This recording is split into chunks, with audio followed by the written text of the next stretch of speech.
Is there any implication Yeah, to the so rating? there are, three cases. I think one has quite a number of issues. Basically, what we would like is you spend 10-15 minutes just going through these case studies.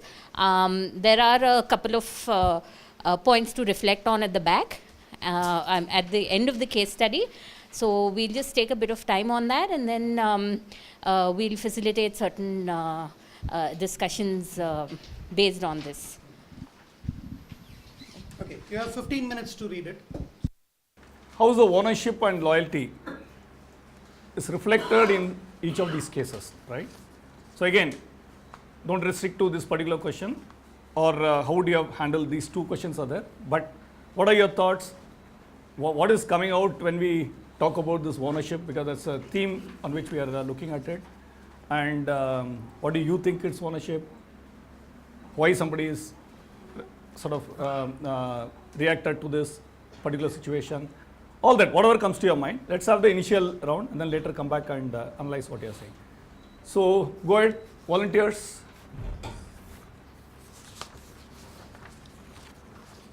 Yes. Who wants to start? Yes. It's not me, I'm just passing the mic around. Okay. Who? Bishop, you? Yeah. Okay. Yeah. Good. She's just capturing those. You want me to do it case-wise or over? That is your choice. No problem. Your choice. Okay.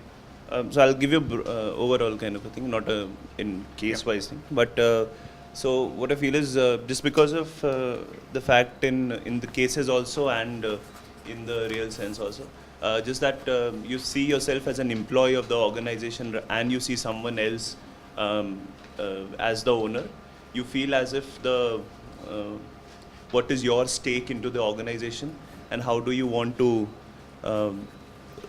take certain things up, and you find yourself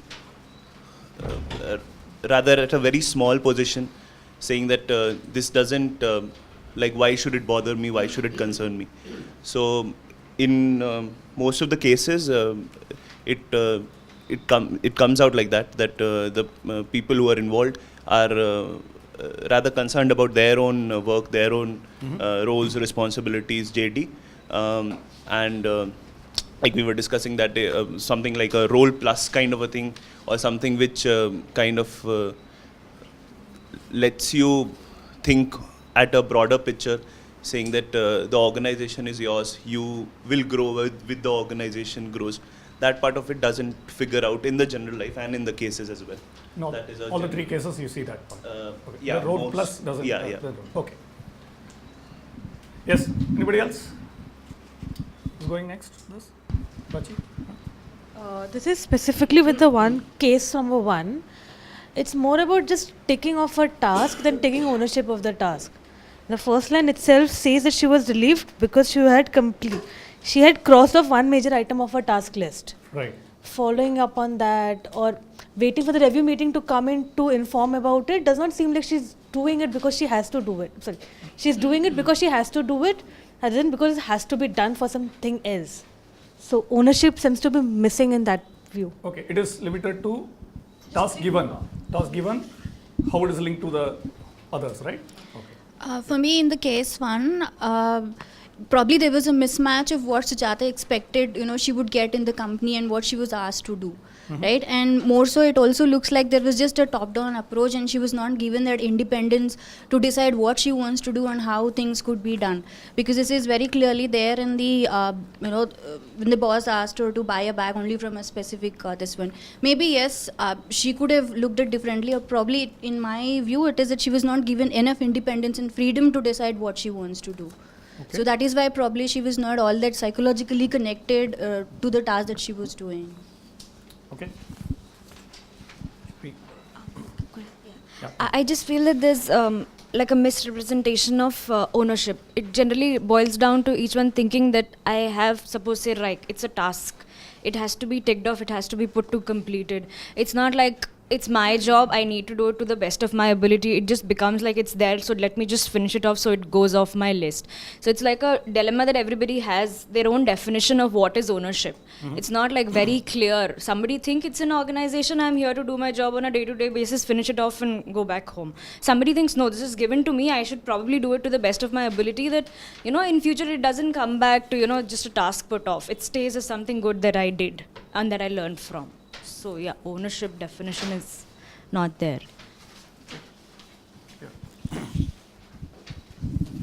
I think all these three cases showed lack of ownership, but the ownership also, I think the definition of the ownership comes to also the role confusion. In the first case study, I think in the second case study and the first case study, there was a bit of role confusion where she got confused and the ownership got down because of that role confusion.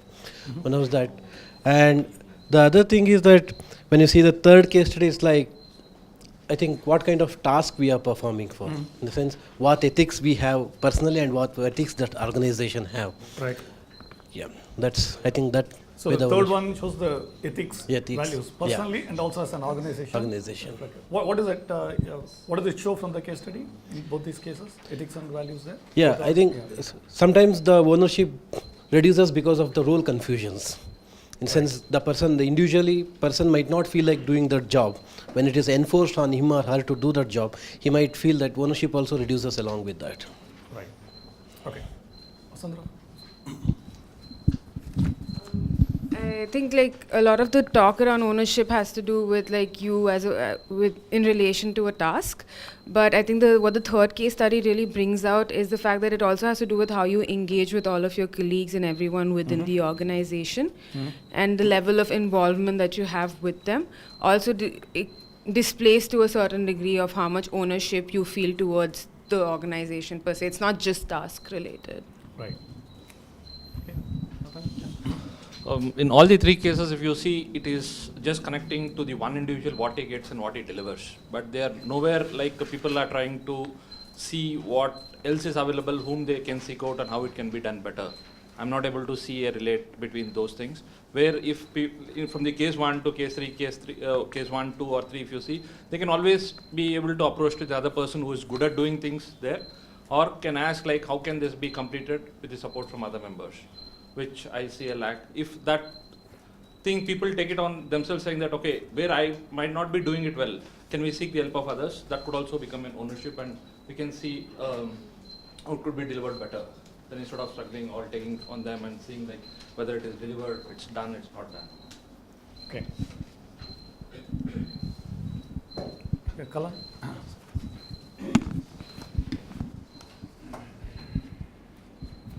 Yeah, actually, from the three case studies, we can see the three things. One is everybody looking at that as a task-based thing. It is not the ownership is lacking. And another two patterns what I can see in the case studies is there are individuals and there are a group of individuals. So who are leaning each other when the crisis or whatever the support is, no problems are coming out. So because at that time to whom I have to go and approach, that systems, the lack of system is visible there. So that one is there. And another thing is again, see the star performer, so that hierarchy thing is also there. So these three things are coming in the case studies. Okay. In particularly case number 2, she took ownership to complete that national level, publishing. But due to that, in others or stakeholder or the circumstances, so a barrier or to complete that task. I think she take complete ownership to complete that national conference. So in the case, so but the colleagues and the consultant did some mistakes, or he could not meet her expectations. That may a barrier to her to complete that task. So two additional things. So one is the systems, other one is you're talking about the circumstances, which could have, Yeah, I think in case number 1, there is a, as Ashok mentioned, role clarity is not there particularly. And in case number 2, there was a bit of issue with quality, because they asked, other team members to come and fill that form. Right. So it's a quality issue. For example, how much information he retained when they collected data from other people. So that was the issue. And in case number 3, and in case the second one, the second one, the quality issue. But Quality. what is that related to ownership? So we can just, that's a quality issue. Quality very issue. much, right? Yeah. Quality issue. Then what is the kind of? So it means a lack of ownership. See, for example, if I own the program, if I own the the system, so I should feel that it's my program. I should deliver the quality product. You're not just doing it, but doing not it with just quality. doing it. With quality. With quality. Right. And one more thing, as Rajendra mentioned, so when they're completing the case study or book, publishing the book for the conference, so her intention was anyway they had done a mistake. They're supposed to release the payment, but in future all the people should know this kind of task should not go to that person. There is a strong ownership in that. Wonderful. Yeah. Right. Most of the points have come. Only 2 points just I would like to add. This ownership, I look at it, for example, from the case study number 2. There is an individual ownership, there is a team ownership. See, if I would have been there in that position, probably I would have created a space for team to own it rather than I do it. I mean, even in any organization, this happens when I want to do it, I want to pro it. It's it's coming from the owning, I. So that discards the other members. We may get a very high quality input from the other members. Right. But somewhere we are ignoring because I am owning it. Too much of owning at the individual level also spoils the results. That is one point I wanted to share. The other point is when individual owns it and the owner of the task, the assignment, if he takes a decision which might give different implication in the organization. For example, I would like to blacklist that the word used in the case study. So the entire organization will be perceived differently from the other outside organization, partners. So the other side of the ownership is am I taking this an individual ownership or it's a collective ownership? Collective ownership always better. Despite that collective ownership, I have to deliver. There is an individual component in it. See, in all the 3 case studies, there are 3 different elements. One is the ownership and leadership. I have a ownership. I don't know what's happening, but I am ready to plug it out and to solve it or to bring it to the notice of the management, whatever. So there is a conflict, or I may have a ownership, but I don't have a leadership to bring into the issue to solve or to manage it. The second thing is there is an intent. For example, in the 3rd case study, Kaushal has an intent to solve it, but he cannot able to decide it what to do because there may not be an ability to decide on what to do. And the third thing is personal and professional. So where the person is using the office infrastructure for his own personal these things, somewhere there is a conflict of personal and the professional, where to bring the line and do the things. So the 3 things which are actually included there. Okay.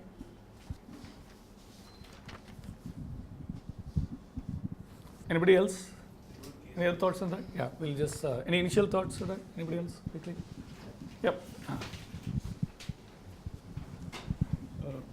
In the first case study, as someone has already pointed out, there is a lack of clarity about the role. But at the same time, there is a lack of proactive initiative on the part of the person performing the task to take it forward from wherever it has, whatever has happened. So that it could have been on either side. But giving clarity for the role and the specific sort of support is also important. Then second is a very common situation because of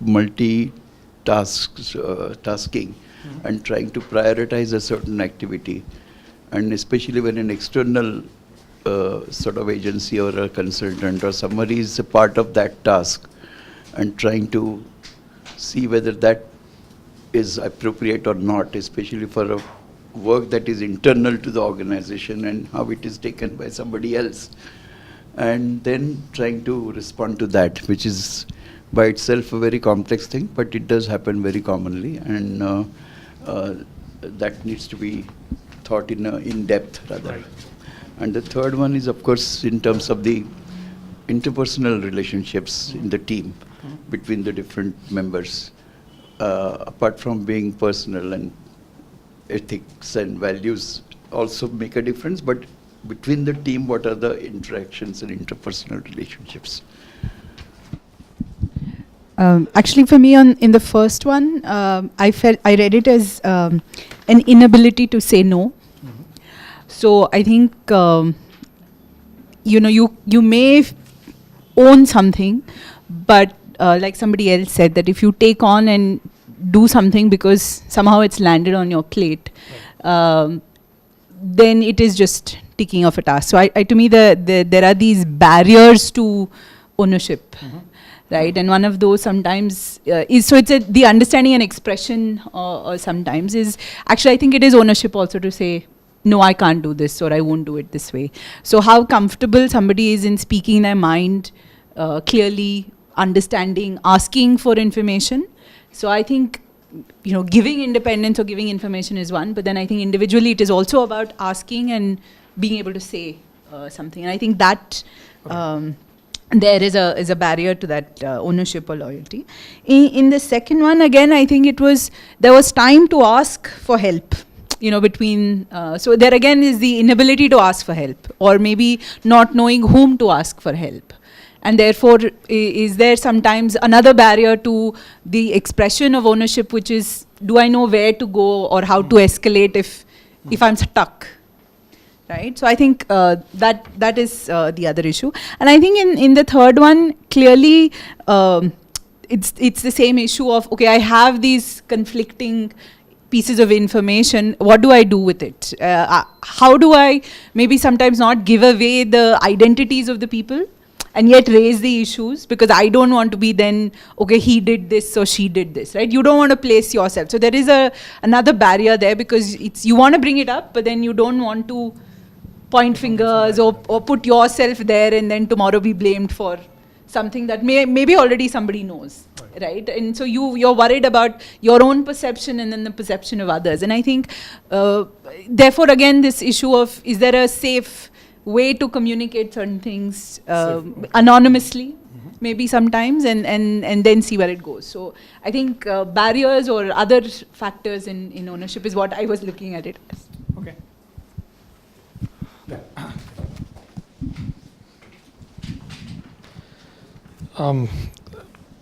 I see largely loyalty emerging basically from your ability to connect to certain principles, ethics, or you consider someone as your role model, or you look at the value systems which are there. So any loyalty which gets emerges from these things, according to me.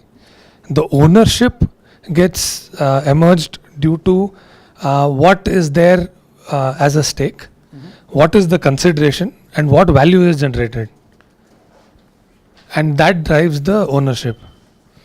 Now, in all of these three cases, if you look at it, loyalty per se doesn't seem to be coming out as a major concern, because they are in fact part of the journey, and they would like to be part of the journey for future. So there you don't see a question of loyalty getting questioned at all. But when it comes to the ownership, once you've understood where the ownership emerges, and then you look at for what the ownership is. So generally, if you take into consideration that ownership is for certain tasks and the roles what you're supposed to perform, for the larger welfare and interest of the organization, and third, where you have a considerable stake, which puts you in a position of ownership, right? In the first case study, I just found that the ownership for the tasks and the roles, it can be looked at either ways. But one thing is for sure, that whether you want to say no or whether you don't know how to say no, but once you have accepted it, you are supposed to deliver it with that quality and ensure that the task is completed, whatever you do. If that is not there, to my mind, ownership to the task doesn't get fulfilled. Similarly, for all the case studies, it emerges as that. But I also find that, from an perspective of the reporting officer or from a larger leadership position, there is a labelization which happens. So once you show interest in certain things, automatically everything will start falling onto your lap, whether you agree to it or whether you don't. So labelization of someone to have, say, okay, this person volunteered for first time, so automatically this person gets volunteered for everything else. Second is that how much ever we say that people should be assertive, people should say that they don't want to do this, it's a fact that not many people will or have the ability to come up and say that, no, I don't want to do this. And that is where the leaders or the reporting officers should be sensitive about it, to ask every time, do you want to do this or not? And feel free if you don't want to do this. But to have a single agenda point to say that everyone should be assertive is not right. In the third case study, I think it point also emerges to say how much the leadership within an organization provides the space without fear, where anyone can come and talk about the issue and doesn't get affected by saying that you are actually telling something wrong about someone else. So how much of that encouragement is given without a fear of backstabbing your own friends and things like that. So those are some of the aspects which... Fine. Okay. No, 1 second. We'll just quit to people who have not... Sanjeev. Then we'll come back. In second case, actually Mona need to get a quality document. Actually, the ownership is about not only the ownership, the responsibility to ensure the quality and follow up. It is very important. And in third case, actually the person is simply wasting his time to doing the personal things. And Harish has mentioned that the personal and professional thing that really need to look and need to add value himself. That is very important, because the doing the personal things in day and working late evening and night, it is an inefficiency that is the showing here. That need to be look. And if there is a issue, and generally I am telling, if there is a issue, we need to sit together, our reporting officer and other colleagues, and need to sort out the issues. It is very important, and then we need to look road clean ahead. That is very important, that I am feeling. Thank you. Okay. Yeah, this is regarding the first case study only. The Sujata, because she is an enthusiastic person, so when she volunteered to support for one event. Because she is again interested in that, things keep on coming on her, and she was not able to say no. Is it her problem, or the person who is not in the case study, who is delegating it? That person who is responsible for that, he is delegating it. So she is not able to say no. Is there a problem between the team or individuals? I'd like to share some experiences rather than thoughts on this. Yeah. Firstly, in my experience, loyalty is always to an individual. It rarely is to an organization. Right? People are loyal to somebody for some reasons, right? Ownership comes because of pride. Right? And one of the things in my experience is that if there is no pride, right, then there is no ownership. That means you must feel proud to belong to something. Then only there is ownership. Now, these case studies are not things that I have not experienced in my life, in my career. The big challenge is how as an organization, how do we get people to have ownership and loyalty to the organization and not to individuals? Right? Now, there is no, answer which is, in black and white and cut and dry. Which is why we always have this debate, and this is a debate which is on for years together. If you read old case studies in, Harvard Business Review, it will always be about loyalty to the individual, never to the organization. Now, is there a change in paradigm? I don't know. Right? Can we induce that? That's a big question mark. Right?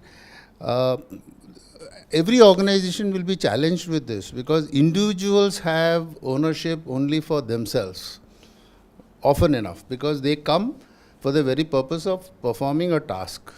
Right? So long as there is role clarity in the task, and people very often, we have ourselves had this debate that how do I develop my individual development plan if I don't have clarity in terms of a TOR, right? Now, you see how we relate. We ourselves are relating to saying, I need a specific document which helps me to develop my plans towards meeting somebody else's goals, right? Which is very often the question mark that, you know, when do we take ownership for who we are and what we are?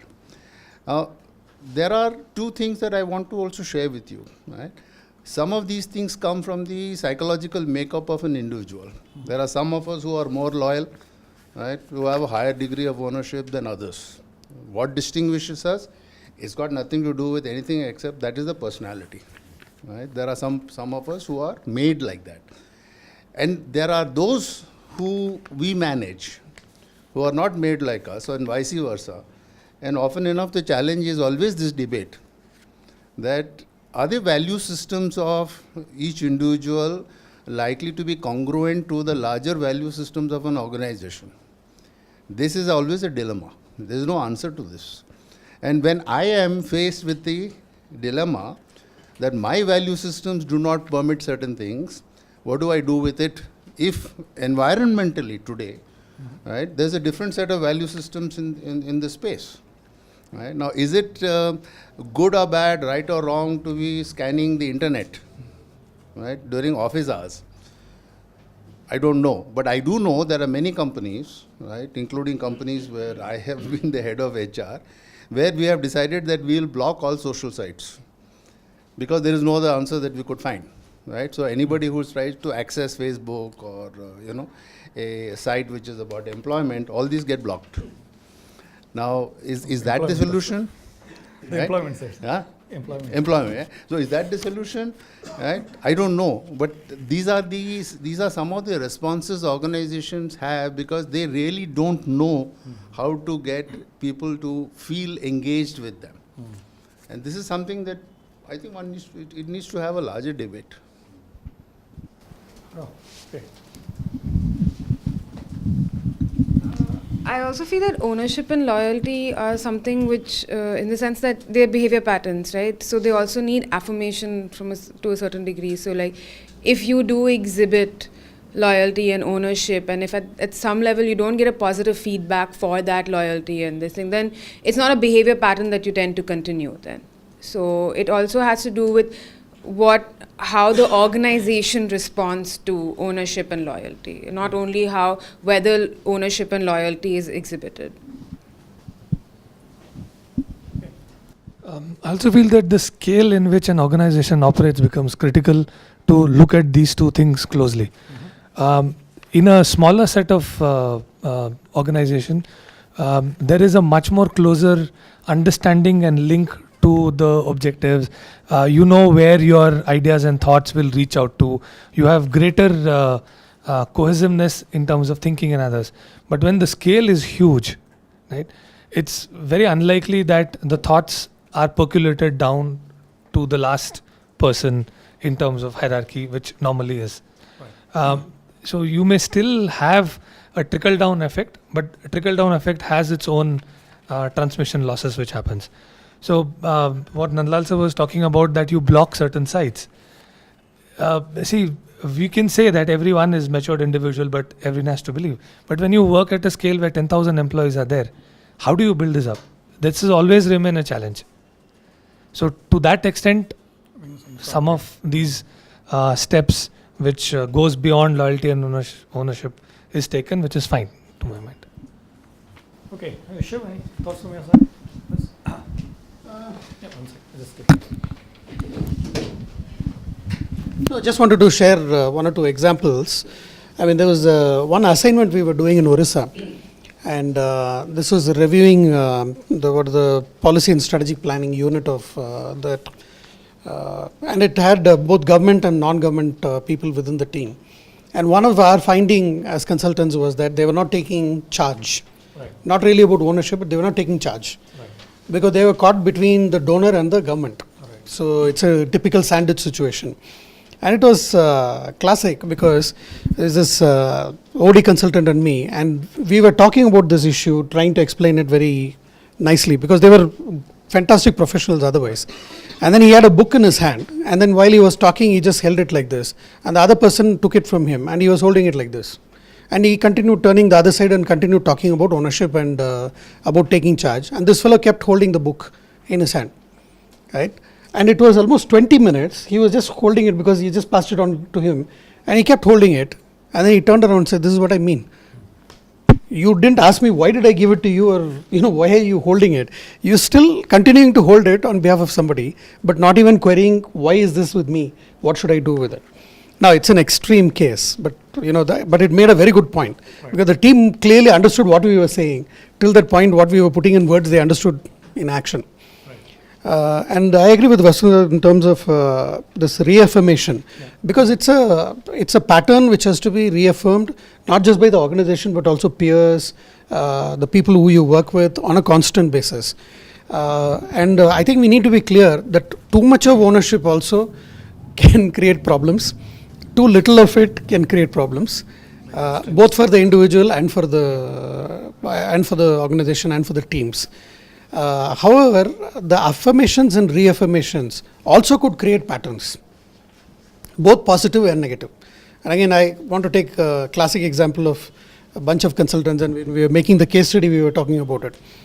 The room heater was not working, right? And then the person concerned, who was a team leader, he said, "Switch on the heater and come back."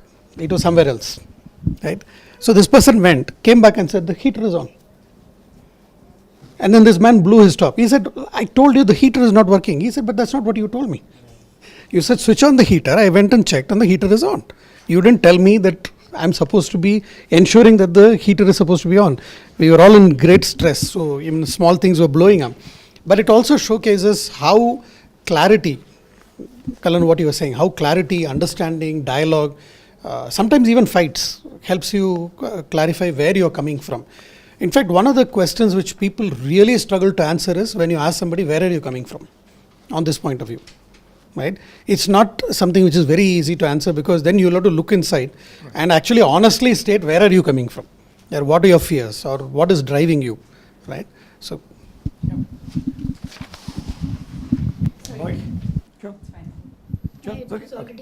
No, I was just thinking that all of these people, I'm just guessing, all of us in one organization, but they've all come from diverse backgrounds, right?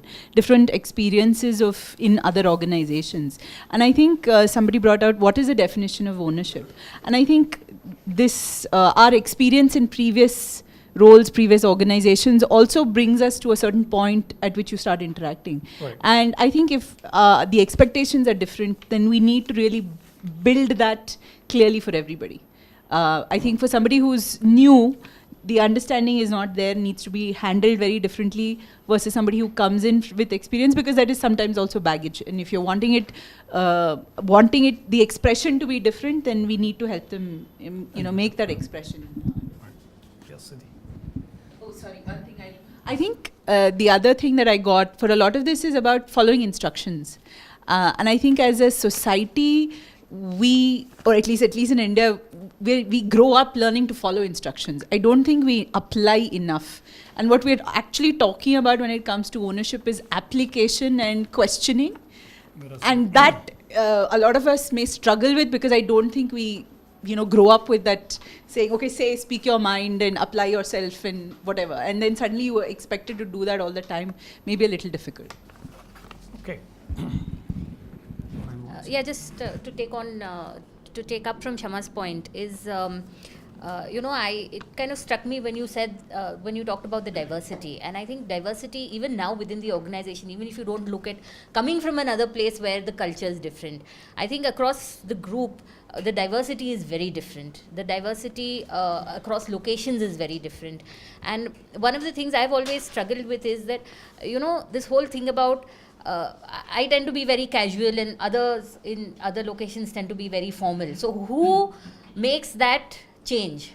I mean, do I become formal with them because they accept it, or should they become casual with me because I accept, because I feel more comfortable that way? So where does that change happen, and where does that compromise kind of happen? And I think, so in a lot of these things, like you were saying, is that in some place you don't question. So then how do you look at, because that definition of ownership itself is very different. Definition of ownership is to say that yes, if your superior tells you something, you do it. So that becomes a big barrier. The other thing, last thing that I want to say, Raghu, is that this whole thing about, which is there in the last case study, about personal versus organization. And that, there's really no right or wrong. But, that becomes a big place where you just wonder, am I stepping on somebody else's feet? Right? It's not my job. But then you know that there is an implication of not doing it. But then, how much do you want to get into really? And then at one level, if you are, you have a personal relationship with somebody, then how much do you want to really take on their cause if that is not expected of you from them? And yet, there is an implication at a personal level and an organizational level. So these are things that I've personally struggled with when we talk about ownership.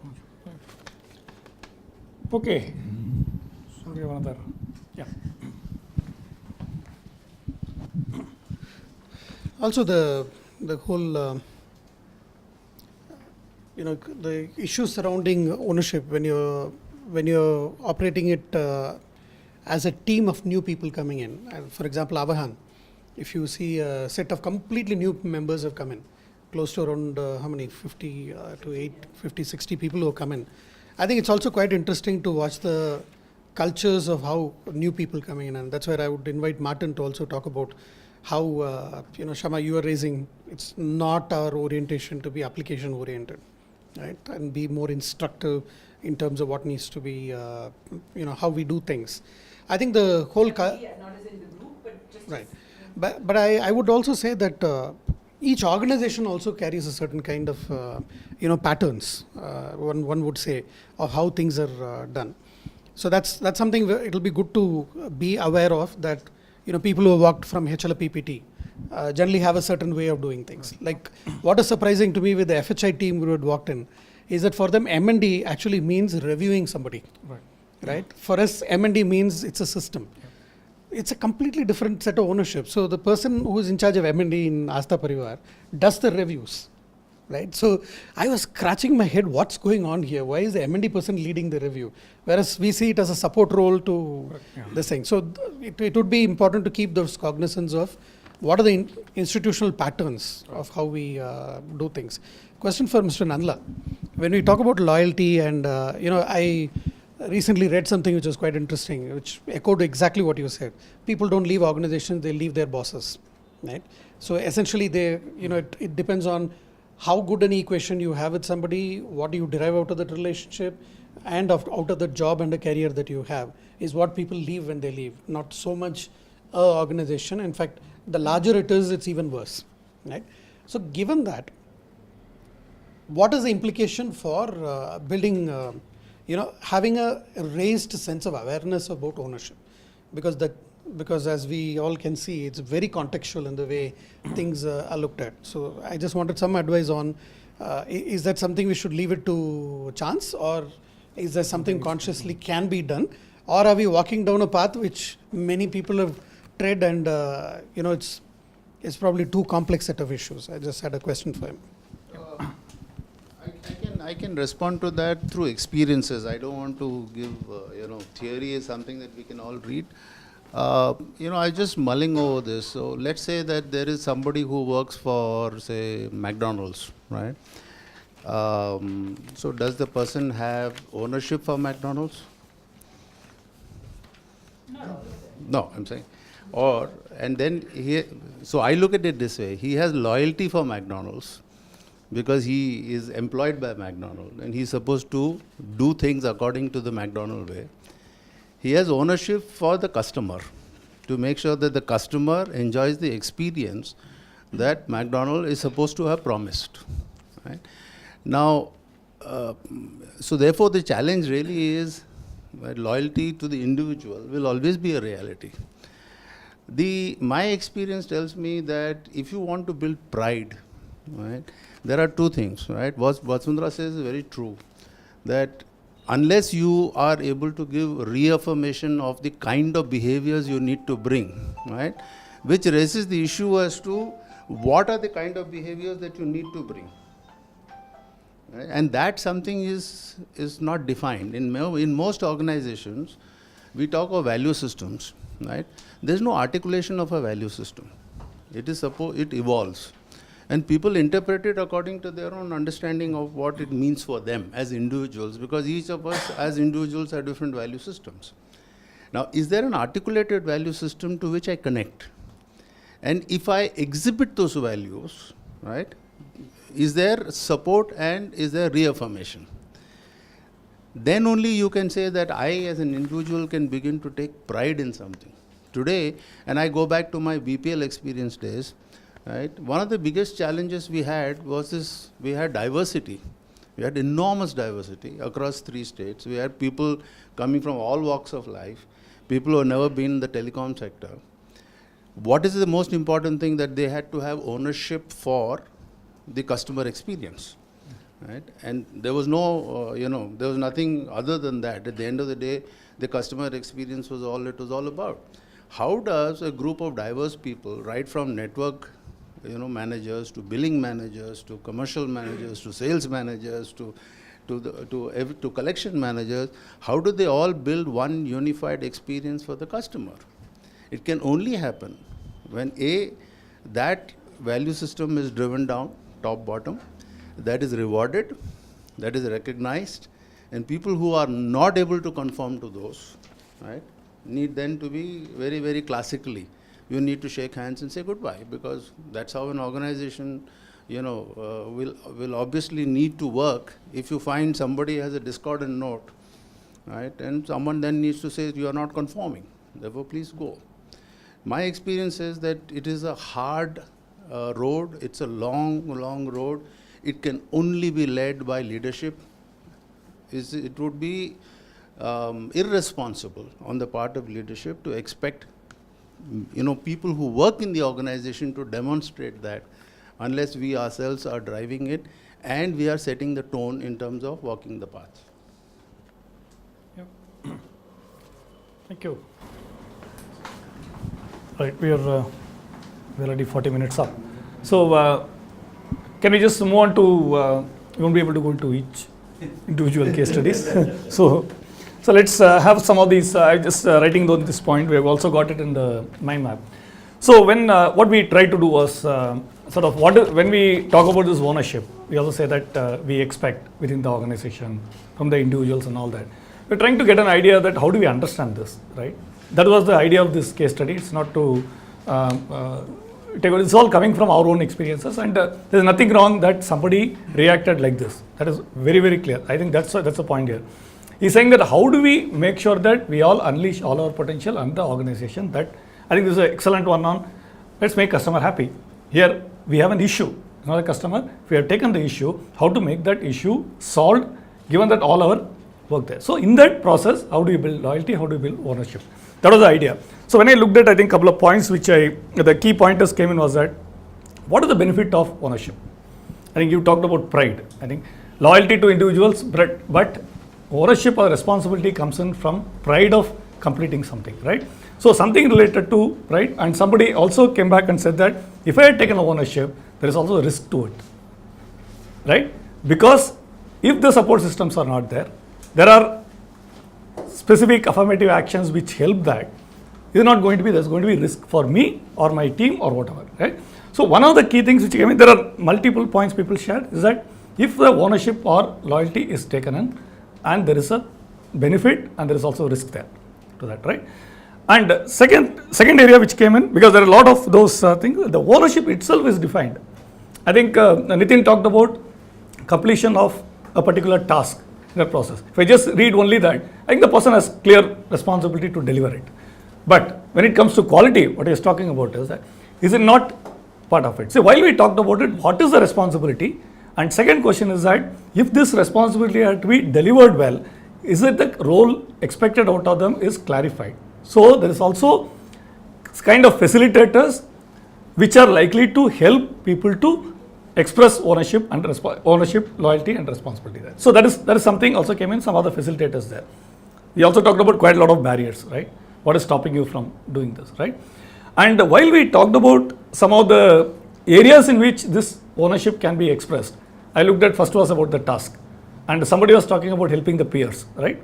I think somebody was talking about going beyond your things, so that you're talking about we are working for a particular organization, we need to go beyond that, right? So there are various areas in which this ownership can be expressed, right? Be a task, a kind of a group or a issue which we have taken up, etc., or the ethics, values, etc. So we are sort of trying to, how do we understand this? In fact, sir, I tried to sort of look at any of the frameworks available, and we couldn't, we just sort of last 2 days. And then it was always about employee-owned organization, we have a lot of frameworks. So we tried to do something from this so that we can understand this, and then we'll analyze it and say that how to make it work for all of us, right? So I tried one of the things, so I was able to pick up all these points and then fit it into my framework. Okay.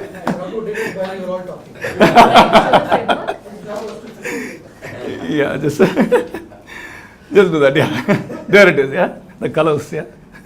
I put your orange. Okay, so what we tried to assess is whole ownership itself, right? No, I have been very conscious now. You have to escape in that. Yeah?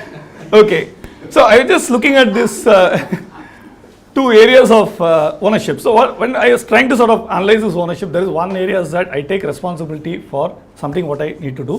This is what I tried here, is that taking complete responsibility to manage the context. Interestingly, I find you're using colors. Strengths colors, okay. Right, okay. That's the strength of you. Okay. So this is about what I'm trying to ask. There are places saying that task, you deliver the task. But when we started looking at many of these definitions and then see that our work, see that are we able to take the responsibility to manage the context, whichever, and that we take it for ourselves, right? We take it for ourselves. Maybe I have to just deliver this task, but I say that I have to deliver this task beyond the quality which I did last time. That is your take, right? Organization tells you this, or your client tells you that, you put it for yourself, right? And context, resources and people to ensure delivery as promised. This as promised is for yourself, right? That is important, because that again you negotiate with the organization whether it is below or above, etc. So this is one part of the ownership which I looked at. Other part is about the loyalty, right? Loyalty, when I looked at it, I think it's always about individuals, right? So here is said, it talks about faithfulness or a devotion to a person, to an organization, a country, group or a cause. This is something which is also there. These two things is that I deliver the task. While I deliver the task, I am being loyal to the cause or loyal to the organization, loyal to the personal, some people there.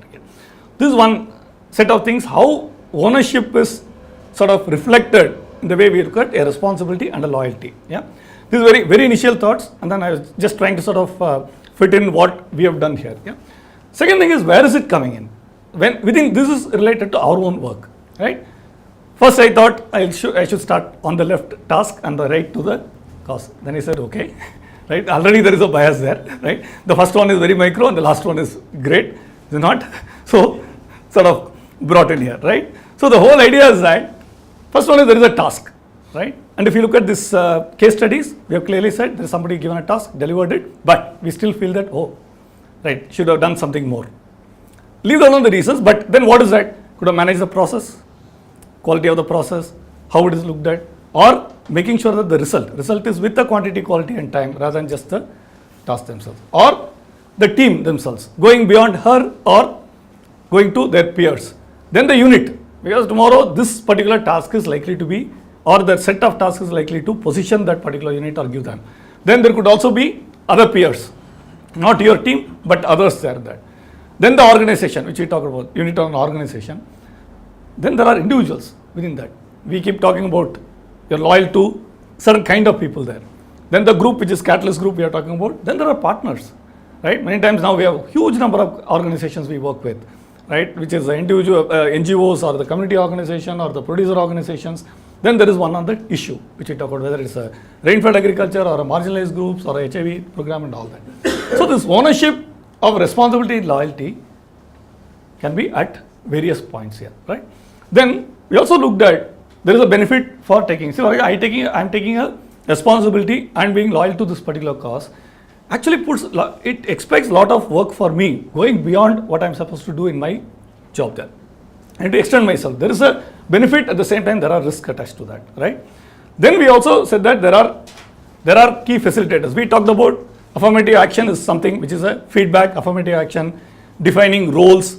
These are very clear facilitators which will help to make sure that there is a higher level of responsibility and loyalty and deriving benefit out of it, not getting too much of risk in that. And there are also barriers here which will stop you from taking this, and also even if it is if you're taking it, the instead of benefits it can take us to some other risk here. Yeah. And some other things which came in was that the context is very, very important, even this, because there are different context settings and how consistently we are able to do it and the degree to which we are able to do it. Like, are we doing it in full or whenever it's sort of convenient, are we able to do that? I think that's also important, consistency and also the degree to how depth we are doing it, right? The kind of things we try to fit it together, and then a lot of these points which we talked about are fitting in there here. So how do we sort of have some sort of a understanding for ourselves through a framework, and then that can help us to analyze both from the organization what can be done with the facilitators barriers, how to sort of what kind of benefits people can gain, our organization can gain, what are the risks, and how to make it work for us, right? Very initial thoughts, overnight, 11 o'clock in the train from Chennai to Bangalore. But yeah, it's not a 30 and without these inputs, yeah, okay. This is not okay. Yeah, just some thoughts on that would be quite useful there. Yeah. Yeah. If I can make a suggestion to possibly for us to reflect on. Sure. I had raised a query some time back saying that, and you will remember, Shiv, I raised it actually in a board meeting. I said, can we define Swasti? Right, so to the Swasti board meeting, and I said, if we were to define Swasti, how can we define it? If I go to a customer, a client, or a public forum, a media, and somebody says, what is Swasti? Right? Now I can say we are a livelihood resource, blah, blah, right? But does that person understand this, right? Can the person connect with it? So I think we need, actually the way I see it is ownership begins with an acknowledgement of knowing who I am. And that's the way I like to see it, right? So if I say, what is Catalyst? And those of us who are part of the Catalyst, we are part of the Catalyst family, right? Swasti is only, is an element of the Catalyst family. So as Catalyst, as a group, right, what do we represent? How can I describe, because that description can be twofold. One is it can be passionate, because I'm connected with it, and when I talk of Catalyst, I'm talking because I feel that I'm Catalyst, right?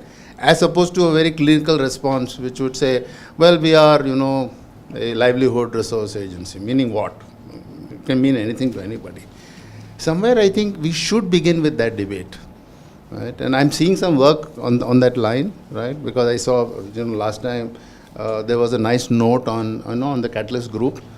I think we should begin to first ask and acknowledge, right? Who are we? Because if I connect with who we are, then I think my sense of loyalty will begin to, obviously override a lot of work that I do, because I feel proud of the fact that I belong. I am here because, and this is a question that has always been in my mind. I have never been able to find a satisfactory answer. I raised this question again to Shiv some 10 years ago. I said, why do people work for an NGO? Right? So do people work because it's a job? Right? Because like any other job, I have to find a job somewhere. So I found this job. Right? It has elements that I like.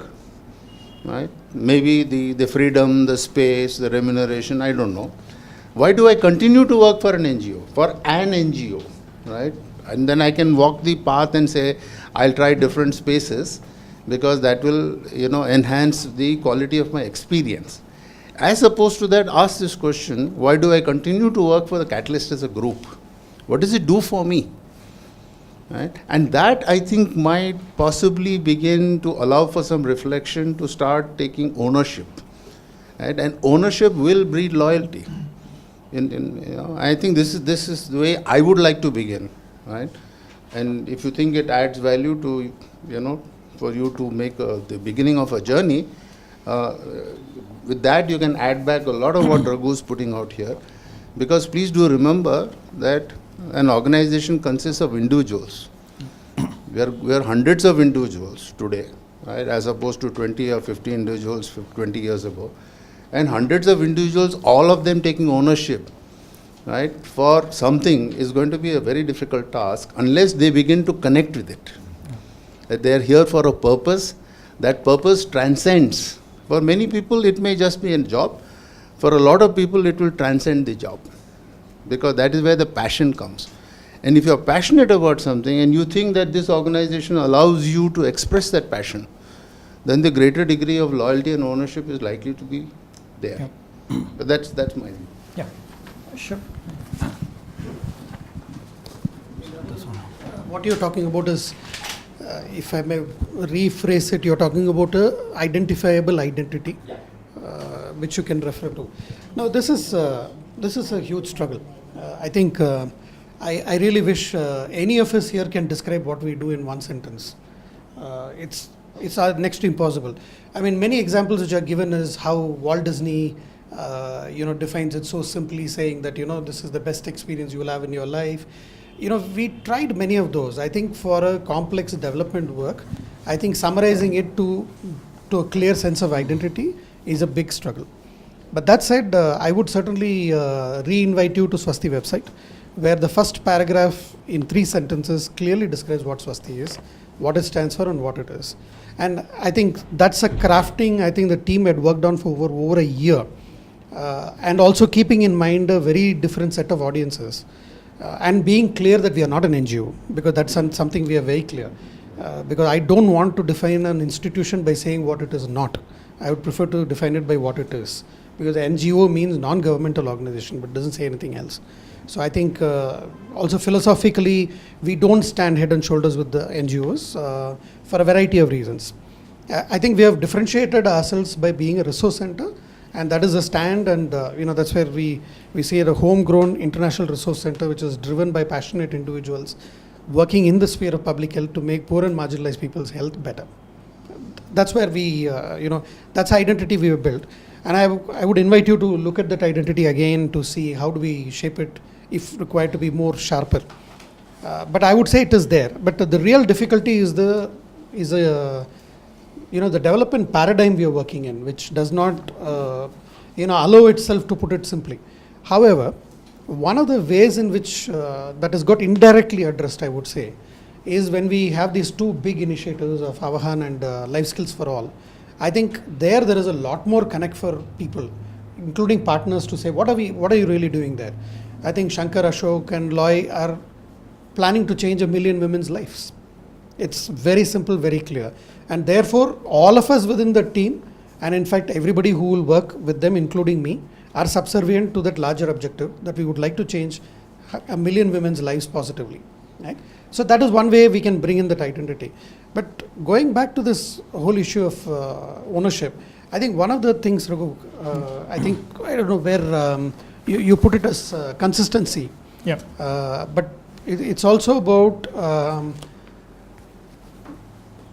practicing it consciously, which is what I think is the purpose of today's discussion, is to raise the awareness that we all can be task focused or organizational focused, or our ownership may be to certain degree. Some of the issues that we bring in either as a baggage or as a strength is to be aware that that's where we are coming from. And if that awareness is not there, I think seeing the larger picture is going to be difficult for everybody.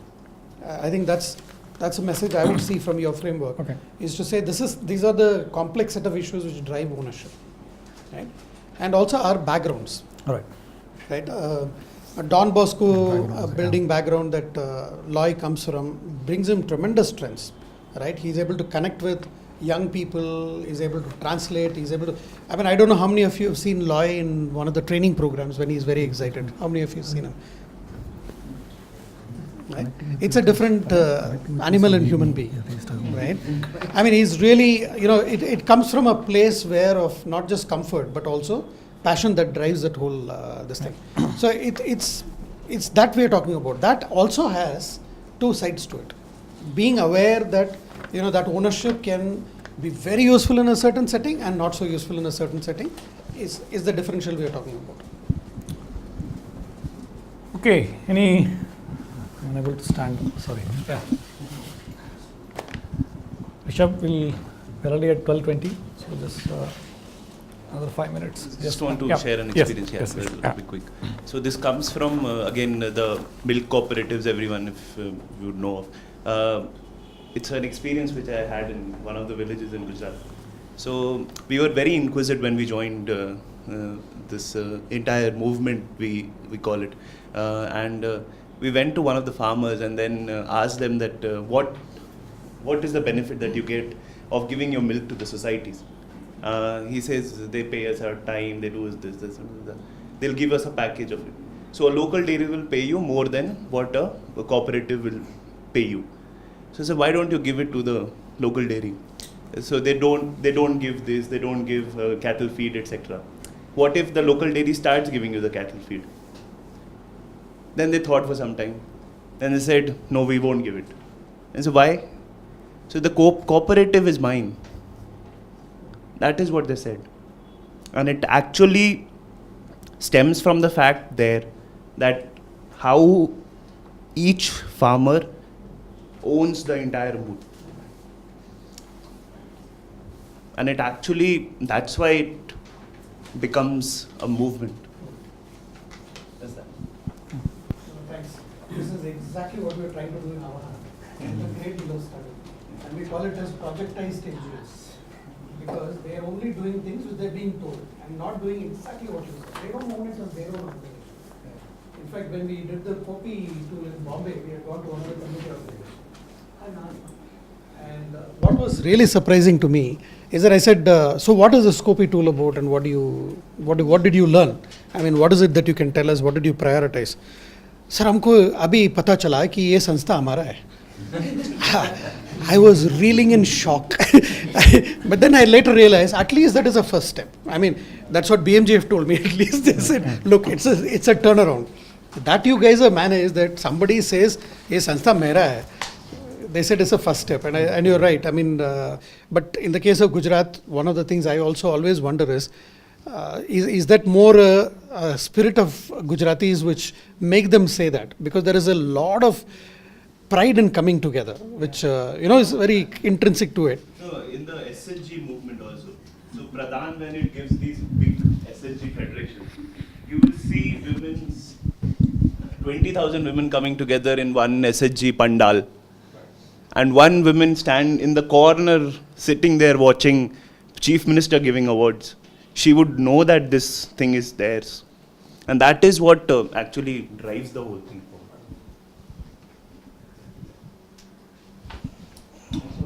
Would like to add one point that facilitators plays a very important role as the framework tells us, because normally the larger vision is broken into tasks as we were speaking about, and each of our individual in a team is assigned to a task and is ownership towards those tasks. And while working in a team to the small task, there will be always a deviations. Yeah, it's like because of a competition. It might be a healthier competition or an unhealthier competition. Where I would like to quote an example that I was into this confusion when those were divided into small tasks, and I was confused whether I should take ownership on this movement or in the other movement. Where my facilitator played a very good role telling what's your larger vision. I think it was a very great example for me. At that moment, it was like he was guiding me what is your larger vision rather than focusing on small tasks.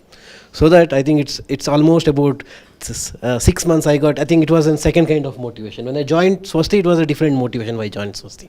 But when I started working, the facilitator played a very good role to make me understand what is our larger vision to reach to.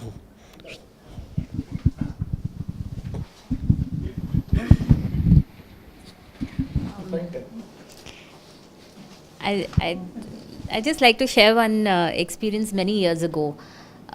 Probably many of you don't know about this, even though I talk about most of my experiences to everybody, because it's not something that I don't know how I felt about it at that time. I was going through this, I have these cyclical up and down phases. So it was one of my down phases. And I was having there was a kind of a conflict with superiors, and everybody knows who my superiors are out here. So, and this was many years ago.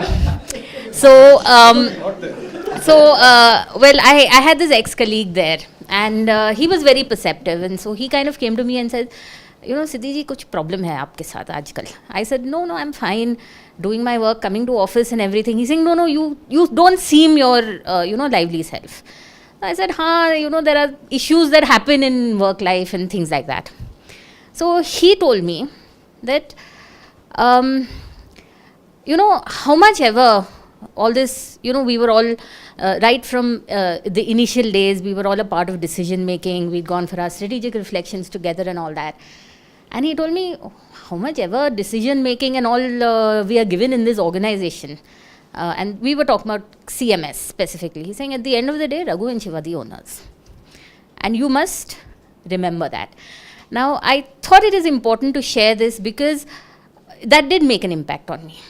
It didn't completely I didn't defend it. I didn't say, no, I think you're wrong. And I thought that, maybe he has a point. So maybe that's also why I didn't want to share it too much. The other thing is also that when we're talking about this whole top-down approach of the values, it's also a peer approach of values that get moved around and not necessarily only things that come from the top. And maybe these are also things that we should be cautious about and also see where they come from. I mean, I'm not saying that he was wrong, and I don't think I'm in a position to judge that. But yes, that does make a difference. Okay, so we move forward now. We're at 12:30. We have one more task. We have time until 2. It's a working lunch, so lunch will be served in this room. We have other Yeah, but okay, lunch is ready. How much? That will take probably an hour. So if no, the next task, the last session. Wrap it up in 15-20 minutes. Right. I think, Raghu, We can skip that, right? yeah, Okay, fine. Exercise. Yeah, exactly. But no, what we originally thought was that moving from here to framework to the next level is that we'll also do something like a self-reflection. Send that exercise and ask them to do it. Yeah, self-reflection. We also got inspired by the Strengths Finder. So you said that can we also create something given the kind of this framework. So basically what we thought was that we'll take a set of statements which reflect the kind of ownership to loyalty. And this for self-reflection we are not going to share with anybody else. It's left to individuals. Saying that if these statements are made, do you sort of practice it always? Most of the time, some other time or never, right? There's nothing wrong in it, or I tried sometimes, did not do it. So a set of statements are made and there is a scale there, right? That will give us, then go back and look at the framework or your own thinking and say that what are the key facilitators and barriers for you to express a particular ownership in those situations, and then how do we sort of build that kind of a system and the kind of enabling environment within the organization and the individual so that we can achieve our intent. That's a basic idea. So we tried with again one tool there, and basically it's about set of how many questions is that? 24 questions. So we're not right. So 24 questions, and then we just and then post that we'll have a discussion on enablers and barriers there for this. Okay? We'll send this by email to by link on Google Doc to all of you. Our request is that fill it up before you come for the next time. My suggestion would be is that you fill it up within tomorrow, day after, or I mean by tomorrow I don't mean Sunday, but if you can do it within 2 or 3 days, so that you don't forget the subject of what the discussions have been, because the questions are very closely linked to what we just now discussed. So try to complete it within Wednesday, and you don't need to send it to anybody. Keep it with you. This is for your consumption. We'll be referring to it as we go along. Yeah, and can you go to the presentation? Okay, we also have, true to the promise that we kept, that the development program will have a, not just be these face-to-face interactions, but also have exercises through the fortnight that we will not be interacting with constantly. The first set of exercises begin here. You're going to get the tool which you're going to fill up, and there's also another exercise that you need to do. We would like you to observe ownership and loyalty in action, right? And prepare 2 case studies, like the way that Siddhi had prepared. Level of detail, we leave it to you, but we would like you to address the situation, a brief description of the situation. What is the observed behavior of ownership and loyalty that you saw, according to you, right? What is the outcome of the behavior, if any? What is it that you saw was leading it towards? And what was your reading of the problem, if any? Doesn't mean there should be a problem every time, right? And what would you have done differently if you were in that position? Okay. Don't take case studies of yourself. We are suggesting that you focus on others. Okay. Focus on, if it is Rajendra, he will focus on somebody else. But do this case study, observe it and then write it down. Okay. So take 2 case studies, one where you have observed ownership very clearly. And remember Raghu's framework, it could be right from task to organization to issue. It's a big circle. It doesn't have to be one specific area. Look at where the ownership has been clearly demonstrated, do one case study. And also do another case study where you have not seen ownership. So 2 case studies, one on with ownership and the other one where there was no ownership. Okay. Now, it's quite possible that you may feel that I did not come across any of these 2. Is a situation like that possible? No, right? I mean, on a day-to-day basis, we will be seeing ownership being exhibited either way, right? Maybe there will be shades of gray, but you will clearly see that ownership is there or not there, right?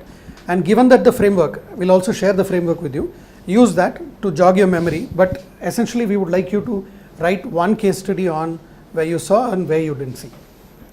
Also, we would like you to write a paragraph connecting these case studies to the framework that we will be sharing with you, what Raghu presented, and the excellent points that you all made.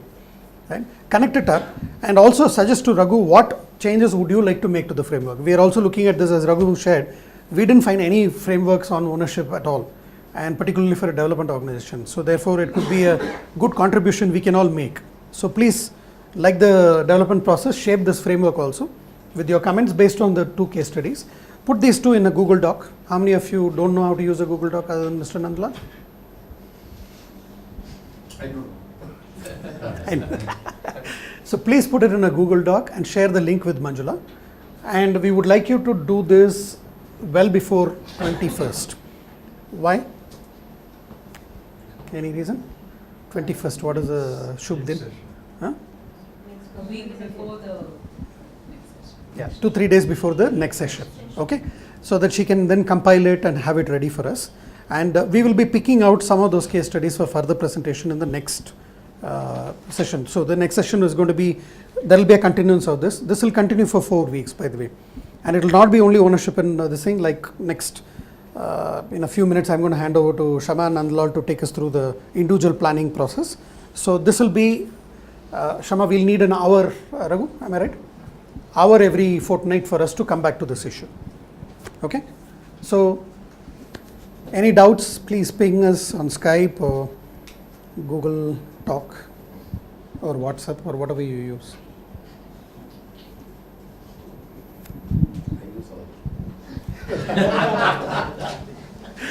Actually, it's becoming, people ping me on Skype, Google Talk, WhatsApp, TalkRay.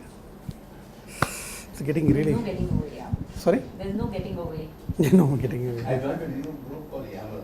Yeah. No, we tried it long back. I was invited. We tried Yammer and then we gave it up for Google Plus.